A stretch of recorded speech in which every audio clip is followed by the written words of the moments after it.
எனது யோகாசன சென்டருக்கு வரக்கூடிய ஒரு இளைஞர் கேட்டார்,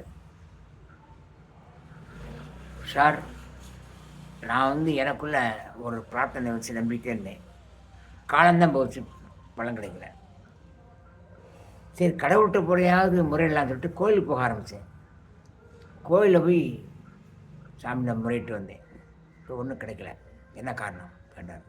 கோயிலில் போயிட்டு என்ன பண்ணீங்க, எப்படி முறையிட்டு எப்படி வந்தீங்கன்னு கேட்டேன். உள்ளே போனேன், க்யூவில் நின்னேன். எல்லாம் டிக்கெட் பணம் கொடுத்து 100 டிக்கெட் 50 டிக்கெட்டில் எடுத்து போகிறாங்க. நான் அப்படிலாம் போகல. நேராக தர்ம தரிசனத்துக்கு போனேன், முறையில் வந்துட்டு வந்தேன். இப்படி இதில் கொஞ்ச நாள் அங்கே போயிடுச்சு. இன்னைக்கு எதுலேயுமே பலன் இல்லை. இப்போ என்ன பண்ணலாம் அப்படின்னு கேட்டார். நீங்கள் கோயில் போயிட்டு அங்கே முறையீடு பண்ணிட்டு அப்படி வந்துட்டீங்களே, அது தப்பு. சரி என்ன அப்படி சொல்கிறீங்க? ஆமாம், நீங்கள் போய் சும்மா முறையீடு பண்ணிட்டு வர்றது பிரயோஜனமே இல்லை. விழலுக்கு இறைத்து நீராக உங்களோட தியானங்கள் வீணாகி போய்விடும். நீங்கள் என்ன பண்ணுங்கள், கோயிலில் போய் முறையீடு பண்ணிட்டு நேரம் தனியாக வாங்க. ஒரு கோயிலில் கொஞ்சம் லோன்லியாக ஒரு இடம் கிடைக்கும், அந்த இடத்துல போய்ட்டு பேசாமல் உட்காந்துருங்க.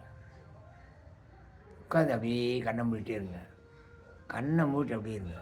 இப்போ நான் உட்கார பாருங்க.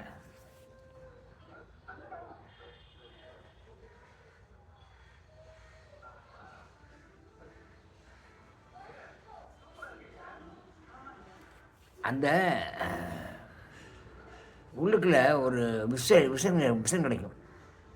இப்போ நான் மலர்ச்சியோடு உட்காந்தேன், அப்படி ஆழ்நிலை போக போக அந்த மலர்ச்சி, ஹாப்பினஸ், அந்த ஃபீலிங்ஸ் இதெல்லாம் ரியாக்ஷன்லாம் போயிடுச்சு.